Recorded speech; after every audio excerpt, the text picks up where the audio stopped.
to Community Unitarian Universalist Church Online. We're glad that you are here. My name is Steve Mason, your worship associate for today. UUs are people of all ages, people of many diverse backgrounds, and people of many different beliefs.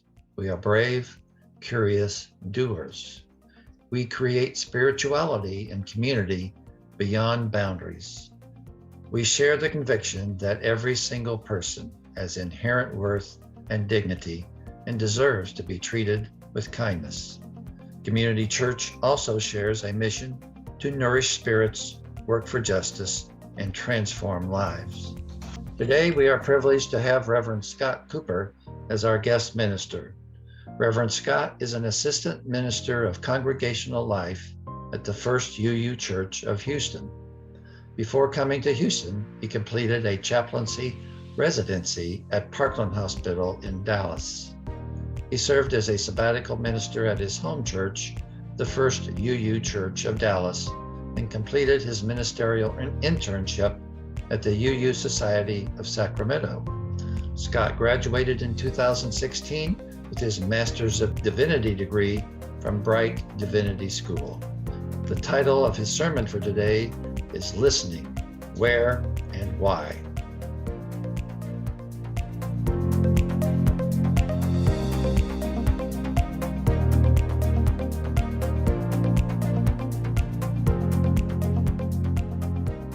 Our call to worship is Call from Beyond by UU minister and chaplain Susan McGinn. From beyond the playful summer clouds, beyond the earth's thin blue line, from beyond the bright moon and meteor showers, we hear the call to look and listen carefully, to turn away from a world that buys and sells happiness, to fully experience the luring whisper of your heart's truth. Why not today? Why not now? We are here and together at home in this evolving place, home in this ever-changing breath and body, home in this dewy morning, even as it reaches toward a hot, high noon. We hear the call from far beyond and deep within, and we do not hear it alone. Come, let us worship together. We light this chalice, its flame illuminating the holy in each of our faces.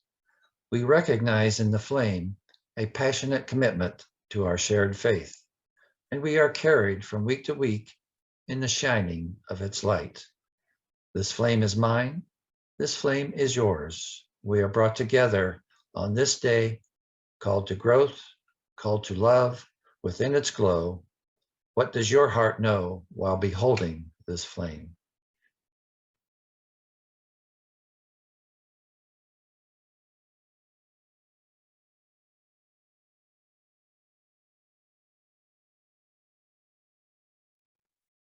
Knowing that we have enjoyed having several new folks watching and participating in our online services, I found words by theologian Paul Tillich that might help our guests better understand how UUs define the term religious faith. To paraphrase Paul Tillich, he stated, "Through centuries of religious history, faith has become synonymous with a creed, a set of beliefs, or a dogma. Yet UUs have a different understanding. We believe that faith is a journey. Beliefs can change, values can deepen, understanding can broaden. We teach that no one person, no one philosophy or religion holds all of the truth. We respect the diverse paths of religious experience and celebrate the diversity of humankind. We teach the inherent worth and dignity of all beings. We teach we are all moral agents capable of making a difference in the world." Unitarian Universalism is a religion characterized by a free and responsible search for truth and meaning. UUs assert no creed, but instead are unified by their search for spiritual growth. The thread that binds us is our shared covenant. Please join me in saying it together. Love is the spirit of this church, and service is its law. This is our great covenant, to dwell together in peace, to seek the truth and freedom, and to help one another.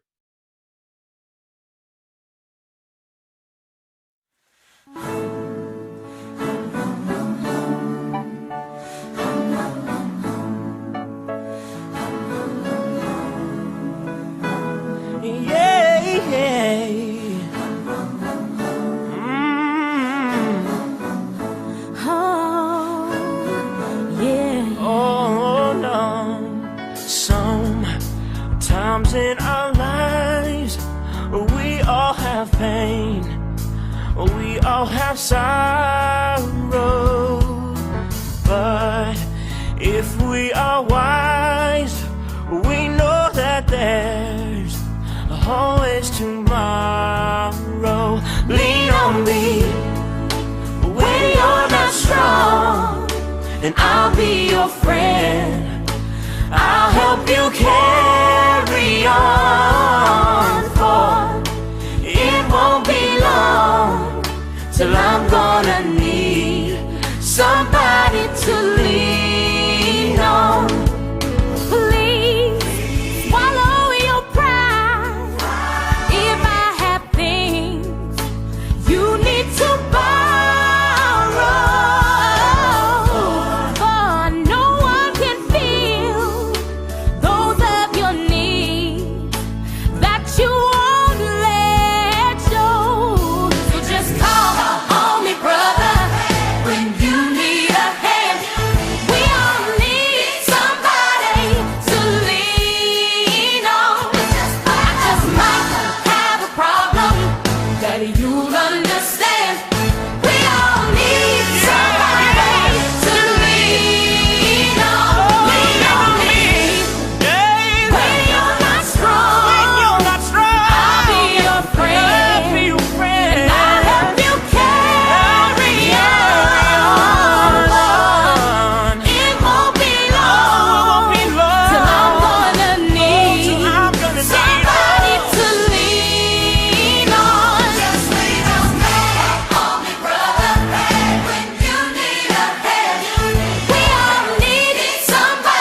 Thank you so much for inviting me to be in your pulpit this morning. I hope that next time it can be in person. This reading is the poem The Winter of Listening by David White. No one but me by the fire, my hands burning red in the palms while the night wind carries everything away outside. All this petty worry while the great cloak of the sky grows dark and intense round every living thing. What is precious inside us does not care to be known by the mind in ways that diminish its presence. What we strive for in perfection is not what turns us into the lit angel we desire. What disturbs and then nourishes has everything we need. What we hate in ourselves is what we cannot know in ourselves, but what is true to the pattern does not need to be explained. Inside everyone is a great shout of joy waiting to be born. Even with the summer so far off, I feel it grown in me now and ready to arrive in the world. All those years listening to those who had nothing to say. All those years forgetting how everything has its own voice to make itself heard. All those years forgetting how easily you can belong to everything simply by listening. And the slow difficulty of remembering how everything is born from an opposite and miraculous otherness. Silence and winter has led me to that otherness. So, let this winter of listening be enough for the new life I must call my own.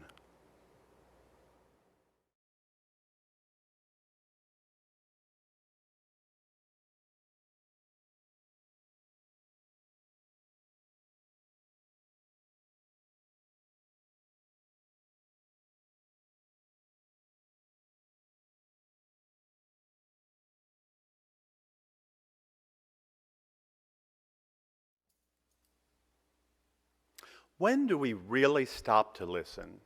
And why do we need to? Why would we want to? I posed these questions as I began my exploration of the concept of listening. Back before seminary, I designed trade show exhibits. So that I could better talk about my designs to clients, I decided to join Toastmasters, an organization that helps folks with public speaking. Now, I wasn't afraid to speak in front of people. I had been in theater after all. I really wanted help in extemporaneous speaking, being better able to speak off the cuff when what I was saying wasn't memorized or written down in front of me. This proved to be useful later when I discovered that people, everywhere from dinner parties to large Zoom meetings, would suddenly call on me to pray. It happened again last night. I soon found out that there were things besides public and impromptu speaking that being in a Toastmasters club can help with. People who need practice with English as a second language find it very helpful. People in the corporate world hone their presentation skills and interviewing skills. But something I realized was an unadvertised benefit was becoming a better listener. Club members give peer evaluations and feedback to help one another improve. So we had to learn to listen carefully to help one another. Some clubs even had a listener role who would take notes throughout the meeting and later quiz the others on what speakers had said. So it became clear to me we have to not only take the time to listen, we must be intentional when we do it, to really listen. Now, most of us hear all the time, but don't always listen.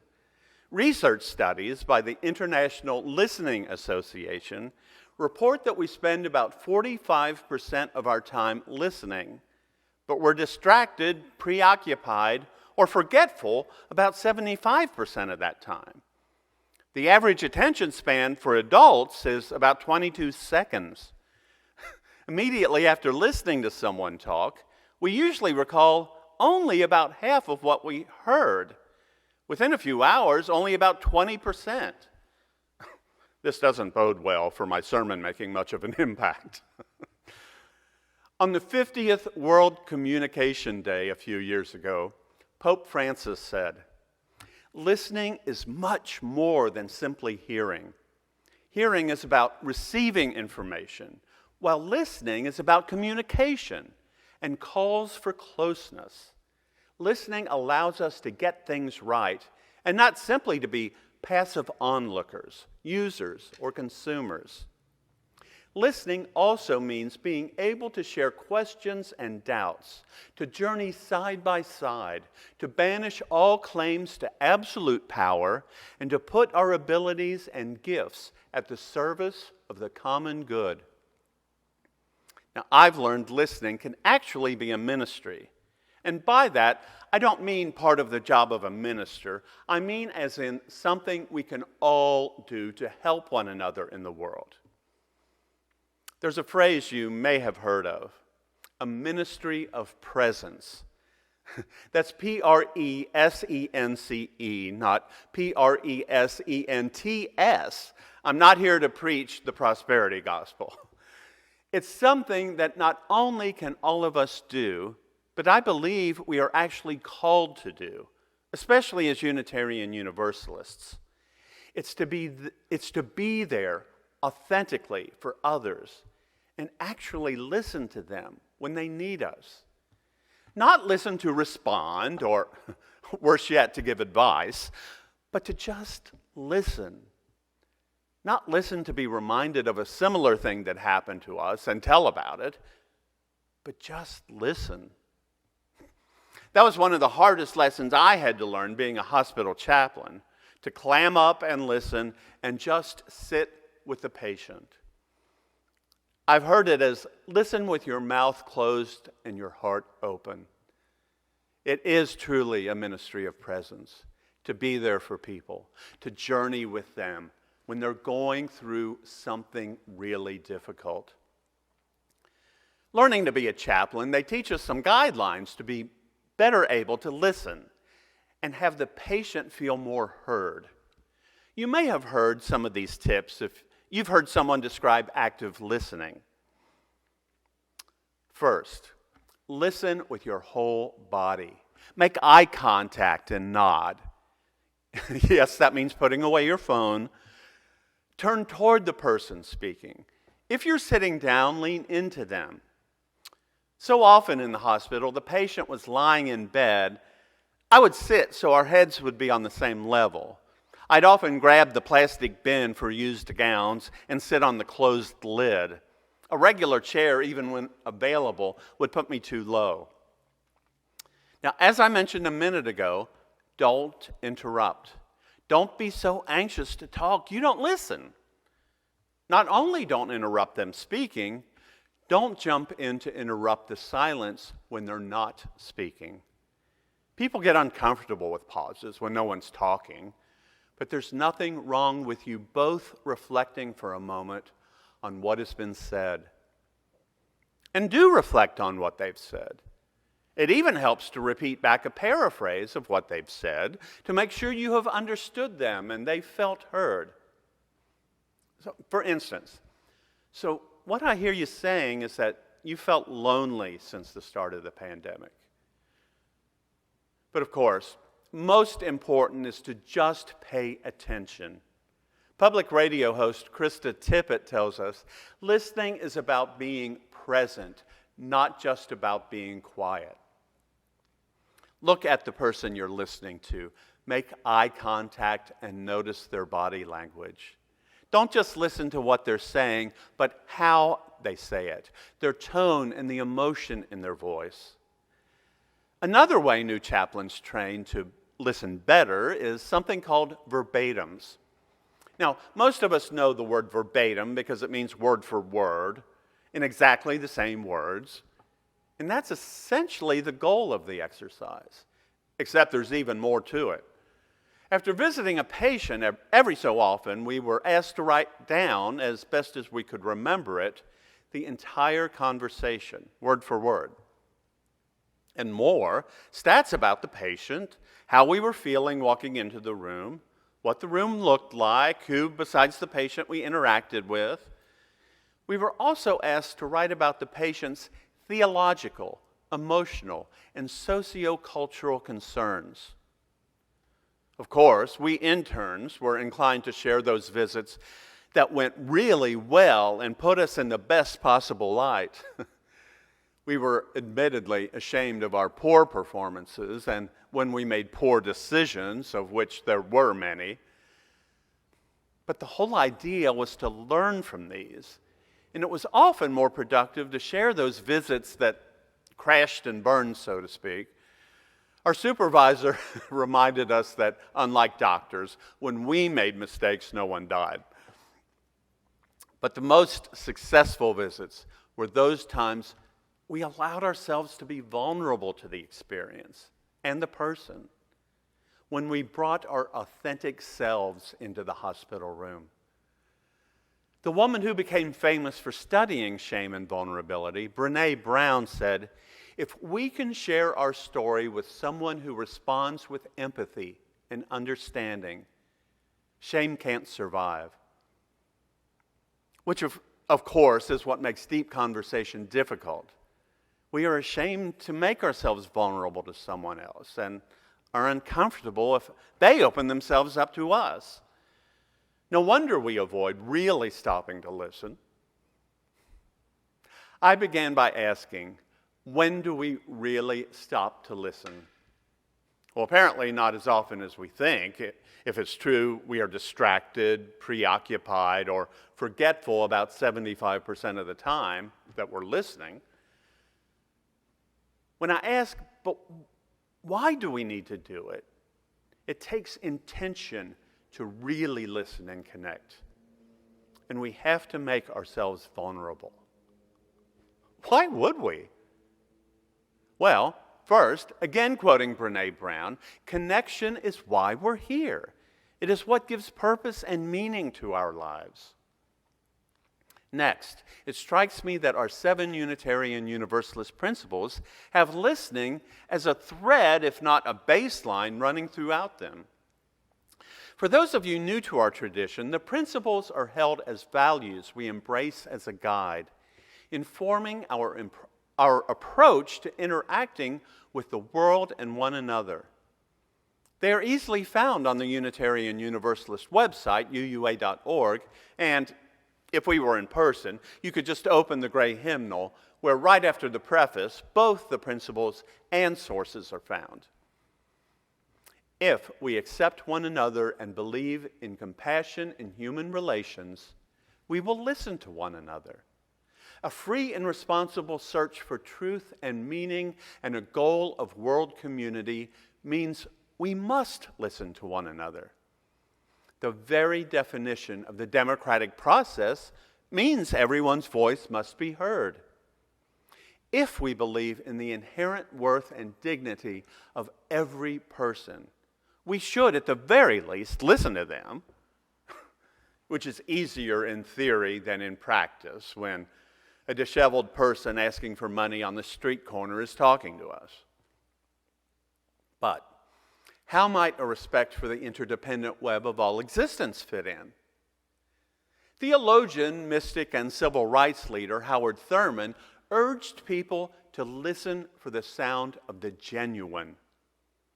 In an address to Spelman College, he said, "Now there is something in everybody that waits and listens for the sound of the genuine in other people. I must wait and listen for the sound of the genuine in you.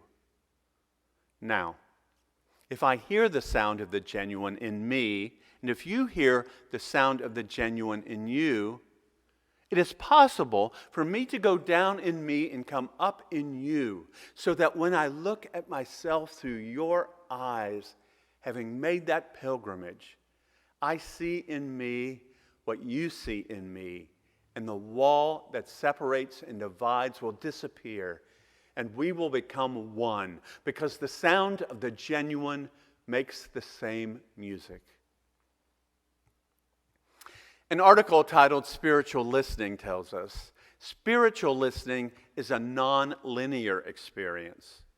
When we go down deep, we get to something like the taproot. There is a sense of oneness there, unity without duality.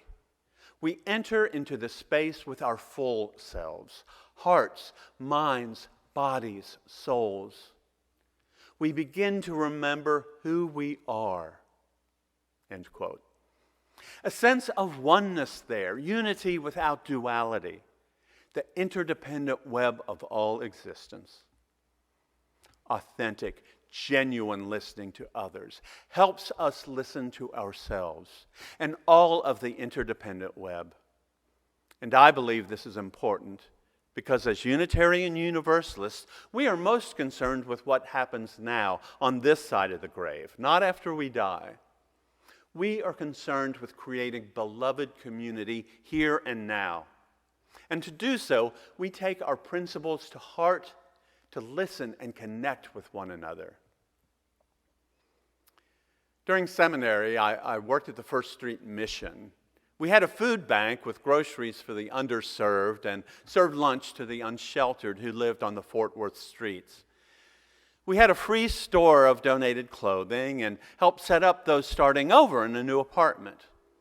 And we got a steady stream of phone calls from people who needed help paying rent or a utility bill.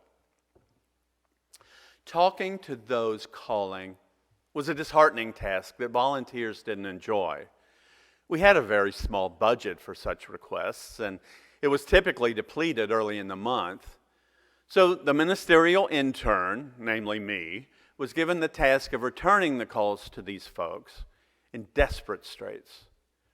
I learned a lot of things talking to these folks. I learned there are a lot of unscrupulous landlords who take advantage of people with few options about where they could live.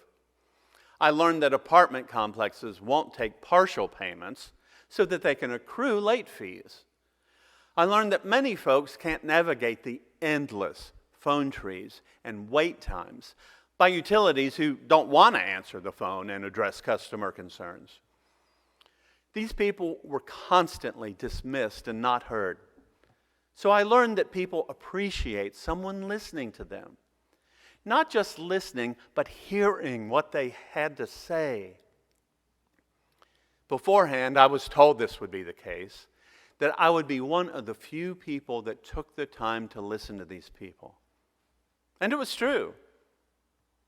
And it is a ministry. They couldn't even get through to a live person at the utility company, let alone someone who would really listen to what they were experiencing. Their landlord wouldn't listen. Even most social service agencies didn't listen for long. So even when we were out of money at the end of the month, even when I couldn't do anything but listen, that's what I did. I felt awful I couldn't help pay their utility bill or help with the rent.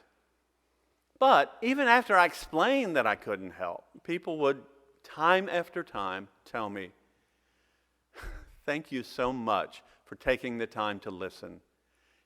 No one's done that for me." So I ask again, when do we really stop to listen? I hope more and more. Why do we need to? To love and connect with one another.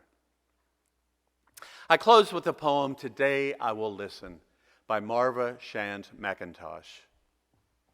Today I will listen without interrupting, without prejudging, without second-guessing, without gazing, without rehearsing, without discounting, without filtering, without correcting, without contradicting. Today I will just listen. Today I will listen with attention, with humility, with respect, with patience, with understanding, with awe, with gladness, with empathy, with warmth, with gratitude, with reverence. Today, I will just listen. Amen and so be it.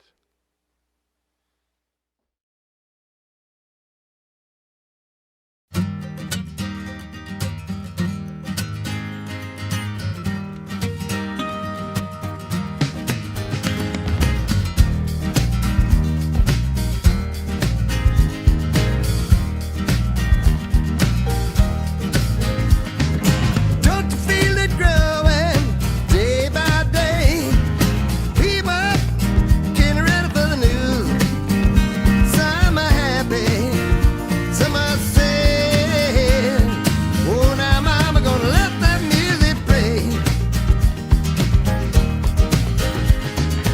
What the people need is a way to make them smile.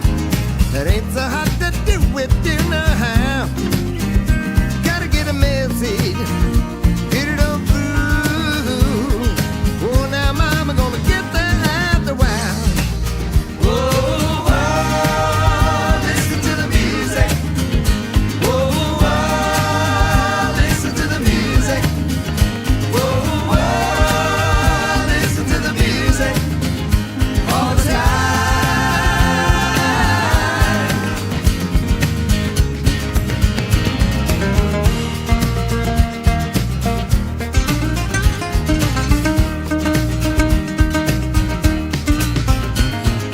Well, I know you know better everything I say. Maybe give the country for a day. We'll be happy and we'll dance. Oh, wanna dance a night away. Woo. If I'm feeling good to you and you're feeling good to me, there is nothing we can do or say. Feeling good, feeling fine. Oh, I'm gonna let myself unwind. Oh, oh, listen to the music. Oh, oh, listen to the music. Oh, oh, listen to the music. All the time.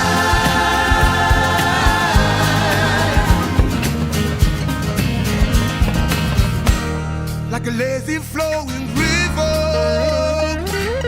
set on the dancers to the sky.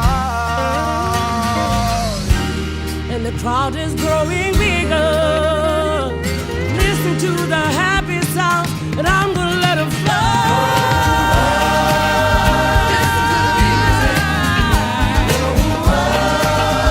Listen to the music. Oh, oh, listen to the music. All the time.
A purpose of our church is to encourage all who gather here to grow more generous in spirit and in action. We now take an offering that allows us to exercise that all-important generosity, an offering that will support the church and its many ministries. This month's Share the Plate recipient is Meals on Wheels of Collin County. Another one of those ministries is God's Food Pantry. And Linda Frank has advised that we need your support and generosity for the annual toy drive that assists needy families in East Plano during the rapidly approaching holiday season. Each year, God's Pantry provides holiday boxes containing food and a gift for children 12 and under. For many families, this gift may be the only gift that a child receives. This year, the children aged 10 to 12 are requesting gift cards as they need clothing and related personal items. So, at this time, I invite you to not only freely give to our church and to Meals on Wheels, but as we approach the Christmas season, make an additional monetary gift designated to support God's Food Pantry during this holiday season. God's Pantry will purchase the gift cards and disperse them to families most in need. Your donations can be mailed to our church physical address or by going to our website, communityuuchurch.org, and clicking the blue Donate Now button. Thank you so very much. As our worship time together comes to a close, it's now time to extinguish the chalice. Please speak the words with me. We extinguish this flame, but not the light of truth, the warmth of community, or the fire of commitment.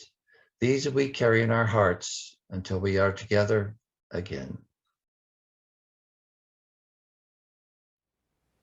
May we pledge to go forward from this day and stop to listen with attention, with humility, with respect, with patience, with gratitude, with reverence, to listen with intention and love.